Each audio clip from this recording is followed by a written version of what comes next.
The morning air was crisp, filled with the scent of damp soil and freshly cut grass. I wiped sweat from my brow as I tightened a bolt on my John Deere tractor. It wasn't just any machine, it was my livelihood. My grandfather had worked this land before me, and after my divorce, I had returned to this 3-acre property to rebuild my life. Magnolia Heights had grown around us, identical houses with pristine lawns, HOA rules controlling every detail from mailbox color to the length of grass blades. But my land was different. It was grandfathered in before Magnolia Heights even existed. The distinct click-clack of heels on gravel made my stomach tighten. Trouble was coming. I turned just as Eleanor Thompson, president of the HOA, arrived at the edge of my property. Silver-haired and dressed in an expensive beige pantsuit, she stood like royalty surveying an unworthy subject. "That eyesore has to go," she declared, pointing at my tractor. No greeting, no small talk, just straight to the demands. I wiped my hands on a rag, exhaling slowly. "Good morning to you too, Eleanor." Her nose wrinkled, ignoring my sarcasm. "The Magnolia Heights HOA does not permit farm equipment visible from the street. It violates our aesthetics policy." I crossed my arms. This property was a working farm lawn before your HOA existed. My grandfather worked this land for 50 years. The county recognizes my right to keep equipment here. Eleanor's thin lips pressed together. "We'll see about that," she said, snapping photos of my property with her phone. A chill ran through me. This wasn't over. 3 days later, the first fine arrived, $2.50 for improper equipment storage. I scrawled grandfather clause, see attached in bold, clipped a copy of my land records, and mailed it back. A week later, another fine came. $500 for excessive noise. I laughed bitterly. Excessive noise? At 10 a.m. on a Tuesday. That evening, Dale Harrington, one of the few neighbors who wasn't terrified of Eleanor, knocked on my door. "Saw the Ice Queen at your place last week," he said, handing me a beer. "What's her game this time?" "She wants my tractor gone." Dale shook his head. "Watch your back, Scott. Eleanor plays dirty. The Williams put up a swing set last summer, without approval. She had it torn down while they were at work, then billed them for the removal. She can't do that to me," I said, but doubt crept in. Dale leaned against the porch railing. "She always gets what she wants." The next day, another citation landed in my mailbox. $300 for overgrown grass in my backfield. It was war. I spent the afternoon digging through my grandfather's old files in the basement, my fingers tracing over faded documents. Then I found it, the original development agreement. There, in black ink, agricultural equipment storage permitted on the Jackson parcel in perpetuity. I had proof. With a newfound sense of confidence, I marched into the HOA's next meeting, held in the sterile community center, where Eleanor sat at the head of a long table. I laid my documents down. "This proves my land is exempt. You can't find me." Eleanor didn't even look at the papers. "The board updated our bylaws last year. You can't override a legal agreement with a vote," I countered. Her cold smile never faltered. "We can, and we did." I clenched my jaw as the rubber stamp board members nodded along, not even reading the evidence. As I stormed out, Dale was waiting outside. "Told you," he muttered. "She's trying to force you out." A sinking feeling settled in my gut. He was right. The next morning, I stepped outside and froze. Near my property line, someone had planted bushes overnight, neatly trimmed, identical to the ones in Eleanor's yard. A fresh citation was tucked under my windshield wiper. $750 for unauthorized landscaping alterations. I hadn't planted those bushes. Pulling on gloves, I yanked one up, and my stomach dropped. Beneath the soil was a metal stake with "Property of Magnolia Heights HOA" stamped on it. I took photos, documenting everything. This was a setup. I called my cousin Rachel, a real estate lawyer. "They're fabricating violations to find me out of my home." I told her. "Document everything," she said. "Scott, be careful. This Eleanor sounds dangerous." I didn't know how right she was. That evening, the mail truck pulled away from my box. Inside was a thick envelope from the HOA. I ripped it open. A notice of lien. My total fines now stood at $2,800, and because I hadn't paid, the HOA was placing a legal claim on my property. Rage burned through me. I called Rachel immediately. They can't do this, right? They're not supposed to, she admitted, but they filed the paperwork. It'll take time to fight in court. Time I don't have. I was pacing when my doorbell rang. A woman stood on my porch, Maya Rodriguez, a journalist. I've been investigating HOA corruption in the county, she said. Your name came up. Hope flickered in my chest. I have documents proving my land is exempt, I told her. Maya nodded. Good. I need proof of overreach. And you need proof Eleanor is up to something bigger. For the first time in weeks, I felt like I wasn't alone in this fight. But that night, everything changed. At 3 a.m., I woke to a loud crash. My front window was shattered. A brick lay in the center of my living room floor. Wrapped around was a note, "Leave now." My hands trembled as I read it. This wasn't just about a tractor anymore. Eleanor was willing to risk my life to get what she wanted, and I wasn't going down without a fight. I stood frozen in my living room, shattered glass crunching under my boots as I reached for the brick. A note was tied around it, the letters scrawled in thick, aggressive strokes. "Leave now." My grip tightened. Eleanor. A familiar rage bubbled up, but beneath it was something worse. Fear. I forced myself to breathe, my mind racing. Calling the police was pointless. She owned them. Instead, I grabbed my phone and took pictures. The shattered window, the brick, the note. I texted them to Rachel and Maya. Rachel responded first. "File a police report, even if they do nothing. It's a paper trail." Maya's message was more direct. "She's escalating. Be careful." I barely slept that night, keeping my old shotgun within reach. By morning, I was more angry than scared. If Eleanor thought she could run me off like the others, she was dead wrong. She wanted me out? She'd have to drag me out, kicking and screaming. By afternoon, Dale stopped by with a grim expression. "Heard what happened. You all right?" Still standing, I muttered, stepping onto the porch. Dale sighed, looking out at the street. "She's not going to stop, Scott. She's tried to bury you in fines, mess with your land, and now she's getting physical. You need to hit back." I clenched my jaw. "I will." That night, I installed security cameras around my property. Hidden ones this time. At 10:47 p.m., my phone buzzed. Motion detected. I swiped to the live feed, and my breath caught. A dark figure moved across my land. They walked with purpose, straight for my tractor. It wasn't just a vandal. They knew exactly what they were doing. For 3 minutes, they crouched beneath the machine, their hands working quickly. Then they were gone. I replayed the footage, frame by frame. As the figure passed under my porch light, something glinted. A gold clasp. My pulse spiked. Eleanor had worn that same designer jacket earlier that day. She sabotaged my tractor. I ran outside, heart hammering. Crawling underneath, I grabbed a flashlight and traced my hand along the mechanics. My stomach dropped. The brake line was cut. Fluid still dripped onto the dirt. A cold shiver ran through me. She could have killed me. Dale arrived minutes later. His face darkened when he saw the damage. "This ain't just HOA games anymore," he said quietly. "This is attempted murder." By the next morning, Eleanor struck again. A notice was taped to my door. 48-hour notice. Equipment removal.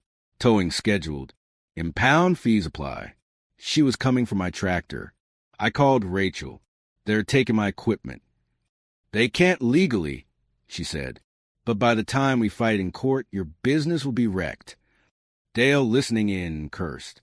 "Then we move it before they do." At midnight, we headed outside. Dale had brought his truck and trailer.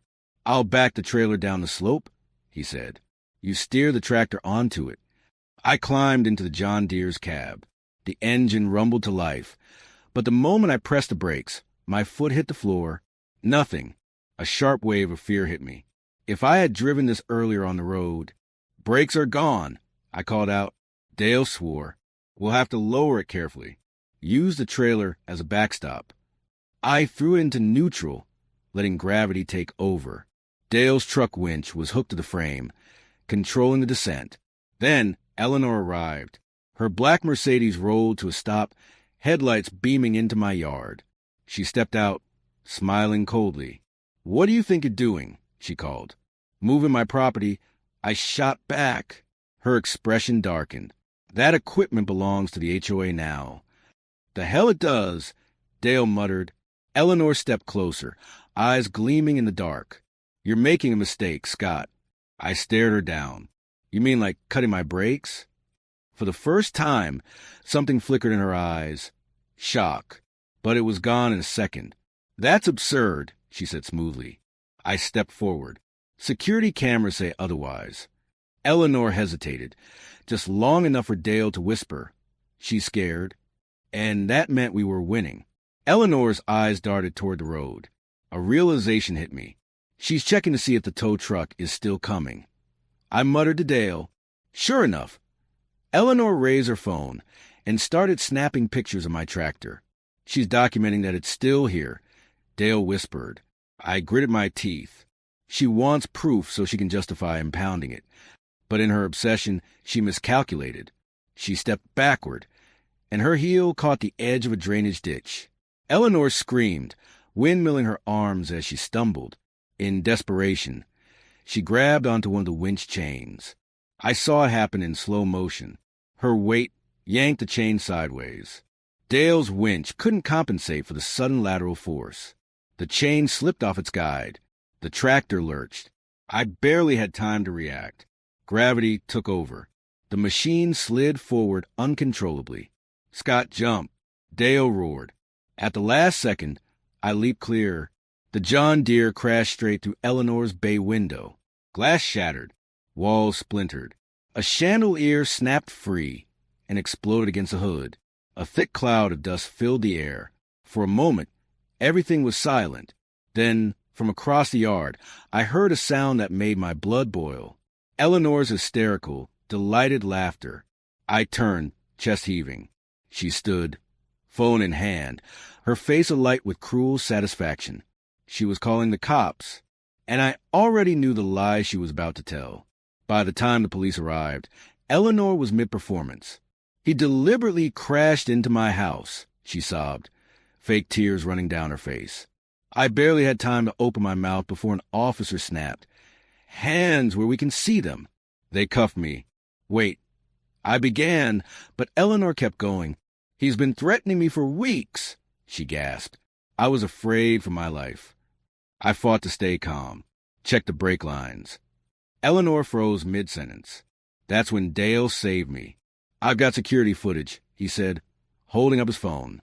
"You might want to see this." Officer Rivera, a no-nonsense woman, frowned. "Let's take a look." Eleanor turned white. 2 officers disappeared into her garage. Then one of them called out, "Ma'am, you might want to see this." Eleanor's face drained of color. I turned toward the house, heart pounding. They'd found something big, and suddenly I knew this wasn't just about my tractor anymore. Officer Rivera held up a thick notebook she just pulled from Eleanor's garage. "We need to talk," she told Eleanor. My arms were still cuffed as I stood on Eleanor's lawn, my destroyed tractor half buried in her living room. But as I watched Eleanor's calm facade crack, I knew something had shifted. One of the officers flipped through the notebook's pages, his brows furrowing deeper with each turn. Finally, he let out a low whistle. "Scott, you need to see this," he said. Rivera walked over, holding the notebook open for me. I felt my stomach drop. It wasn't just about me. Inside were detailed records of every homeowner Eleanor had targeted. The Patels, fined for cooking odors. The Williams, their kid's basketball hoop removed without warning. Mrs. Miller, her disabled daughter's wheelchair ramp destroyed. Each case was meticulously documented, with Eleanor's own notes scribbled in the margins. Find legal loophole. Push with fines. Make them sell below market value. Have Deborah's real estate company buy it. Eleanor had weaponized the HOA, systematically forcing people out and profiting off their suffering. Dale let out a low whistle, shaking his head. She's been running a damn real estate racket. I clenched my fists. She wasn't just some HOA dictator. She was a full-blown criminal. Eleanor snapped out of her stunned silence. "That's private property," she screeched, lunging for the notebook. Officer Rivera took a step back, unfazed. "Not anymore, Mrs. Thompson. This is evidence." Eleanor's mask slipped completely. Gone was the smooth-talking HOA queen. In her place was a desperate, cornered woman. "I'll have your badges for this," she shrieked. "I own this community." Rivera merely raised an eyebrow. "We'll see about that." Eleanor wasn't in control anymore, and she knew it. By the time the forensic accountants arrived, a crowd had gathered. Neighbors, tired of years of Eleanor's tyranny, whispered amongst themselves, watching as investigators carted out box after box of documents from her home. A younger officer leaned over to Rivera, holding up a bank statement. "You're going to want to see this." Rivera skimmed the page, and then her eyes snapped to Eleanor. "Mrs. Thompson," she said slowly, "would you like to explain why HOA fines have been redirected into your personal accounts?" Silence. The crowd stilled, waiting for Eleanor's response. Her jaw tightened, but I saw it, the flicker of panic. "She's been stealing from us," someone whispered. Dale folded his arms. "She's been profiting off every bogus fine she handed out." Mrs. Miller, voice trembling, pushed her daughter's wheelchair forward. "You destroyed my child's ramp so you could buy another vacation home?" Eleanor opened her mouth, but nothing came out. Then Officer Rivera snapped her cuffs around Eleanor's wrists. "Eleanor Thompson, you are under arrest for fraud, embezzlement, and falsifying HOA records." A gasp rippled through the crowd. Eleanor went ballistic. "This is a mistake," she shrieked, struggling against the cuffs. "You can't do this. I run this neighborhood." Rivera didn't blink. "Not anymore, you don't." As the police hauled Eleanor toward the squad car, she twisted around, her gaze locking onto me. "This is your fault, Jackson," she spat. "You think you've won. You think these people will side with you." I stared her down. "They already have." The moment the squad car's door slammed shut, a cheer erupted from the crowd. For the first time in years, Eleanor wasn't the one in control. By the next morning, HOA board members were in full panic mode. Without Eleanor pulling the strings, they were scrambling to save themselves. Mr. Donnelly, the HOA vice president, stood in front of an emergency community meeting, rubbing his temples. He cleared his throat. "We didn't know what Eleanor was doing." The crowd booed. Mrs. Greenway, an elderly resident, shook her cane at him. "You rubber-stamped every decision she made." "We trusted her," Donnelly stammered. Dale muttered, "That's the problem." Rachel, standing beside me, took the microphone. "It's time for a new system. One that's fair. One that protects homeowners, not punishes them." A vote was held right then and there. The old HOA board? Gone. New rules? Passed. For the first time, Magnolia Heights would have transparent finances, clear regulations, and an ethics board with term limits. Eleanor's reign of terror was over. Without Eleanor's dirty money funneling into her accounts, her assets were frozen within days. Her house, once the crown jewel of Magnolia Heights, went into foreclosure. I drove past it every day. Its windows boarded up, the lawn overgrown, an empty monument to her downfall. Then one day I saw the sign. Auction. Property foreclosed. I pulled over, staring at it. Dale raised an eyebrow. "Scott, what are you thinking?" I didn't answer. A week later, at the community auction, I raised my hand. $55,000. The room went silent. "Going once," the auctioneer said. "Going twice." Sold. And just like that, Eleanor's house was mine. 6 months later, Magnolia Heights looked different. Gone were the absurd fines and HOA spies lurking behind bushes. In their place, the former HOA office, a free legal resource center for residents, Eleanor's private tennis court, a public space where kids took lessons for free, her ridiculous rose garden, a community vegetable plot where neighbors grew food together. Her once exclusive swimming pool, open to everyone. And her house, the one she lorded over all of us, I renovated it, tore down the barriers, and turned it into a community center. The day of the grand reopening, Mrs. Miller wheeled her daughter inside, tears in her eyes. She could never move freely in this neighborhood before, she whispered. But now this place is built for everyone. I smiled. That was the point. Dale clapped a hand on my shoulder as we watched kids run across Eleanor's old lawn. Was it worth it? He asked. I thought of everything Eleanor had done, the battles I'd fought, and the community we'd reclaimed. I took a deep breath, watching the sunset over a neighborhood finally free from fear. Then I smiled. Yeah, I said, it was worth it. I stood at the back of the courtroom, watching as the once untouchable Eleanor Thompson sat at the defendant's table, dressed in a beige prison jumpsuit instead of her usual tailored suits.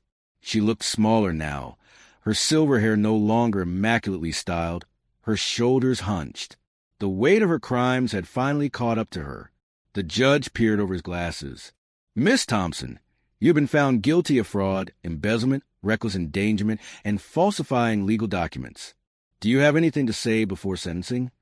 Eleanor's lawyer stood quickly, trying to salvage what was left of her dignity. Your Honor, my client has suffered enough. She's lost everything, her home, her status, her community. She deeply regrets any harm caused. The judge raised a hand, cutting him off. His gaze landed on Mrs. Miller and her wheelchair-bound daughter, sitting in the front row, on Mr. Patel, who had been fined for simply cooking meals from his own culture, on me, the man she had tried to destroy. His voice was firm. No, the only people who have suffered here are the victims of Miss Thompson's actions. Eleanor gripped the table, her knuckles white. You stole hundreds of thousands of dollars from your community. The judge continued. You sabotaged a man's brakes, nearly killing him. And when confronted, you lied, manipulated, and terrorized those around you. You didn't suffer, Mrs. Thompson. You caused suffering. Silence. Then came the verdict. 10 years in prison, eligible for parole after 7. A collective exhale rippled through the courtroom. Eleanor's mouth dropped open. This is a mistake, she shrieked. The judge wasn't fazed. Bailiffs, take her away. As the guards grabbed her arms, she twisted violently, her gaze locking onto me. This is your fault, Jackson, she spat. You think you won. You think these people will stand by you forever? She struggled as the officers dragged her away, her screams fading into the hallway. I let out a slow breath. It was over. For the first time in years, Eleanor had no control over anything. The morning after sentencing, my phone wouldn't stop buzzing. Mr. Jackson, this is Channel 7 News. Would you be interested in sharing your story? Scott, this is the County Times. We're covering HOA corruption. Your case is blowing up. By the afternoon, news articles flooded the internet. HOA tyrant brought to justice. How one man took down a corrupt empire. The end of Eleanor Thompson, a landmark case in HOA abuse. People from all over the state, even from other HOA-run neighborhoods, reached out to me. My HOA has been doing the same thing. We've been too scared to fight back until now. By the evening, my voicemail was full. Dale chuckled, handed me a beer as we sat on the porch. You're famous, man.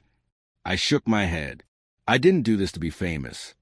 Maya, the journalist who had helped expose Eleanor, leaned forward. Maybe not, but now you're a part of something bigger. That night I realized this wasn't just about me anymore. It was about every homeowner who had been bullied, threatened, and exploited. 3 months later, Magnolia Heights felt like a completely different place. Gone were the arbitrary fines. Gone were the HOA spies hiding in bushes, waiting to write citations. Instead, people were talking to each other again. The Patel family hosted a neighborhood cookout, and for the first time, no one worried about unauthorized cooking odors.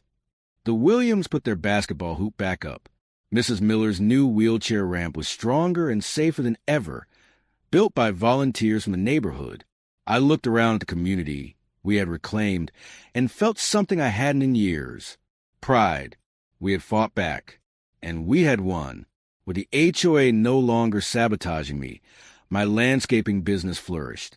People from all over Magnolia Heights, and even neighboring communities, hired me. Figured I'd support a man who stood up to the HOA. One neighbor said, shaking my hand. Dale grinned. Told you fighting back would be good for business. Even better, Rachel and Maya's efforts led to a full-scale audit of HOA finances across the county. 3 more corrupt HOA boards were investigated and dismantled. The ripple effect was real. One fight had started a movement. 1 year later, I stood in front of what used to be Eleanor's private mansion. The grand estate, once gated off from the rest of the neighborhood, was now the Magnolia Heights Community Center. Kids played in what had been Eleanor's exclusive pool. Families gathered in what had once been her gilded dining room, now a public library. The fear she had ruled with was gone. Dale handed me a lemonade. So, you think it was all worth it? I thought about the battles we fought, the people we'd helped, and the community we'd rebuilt. I thought about Eleanor, sitting alone in her prison cell, realizing that all the power she once had was nothing more than a fading memory. I took a deep breath, watching the sunset over a neighborhood finally free from tyranny. Then I smiled. Yeah, I said, it was worth it.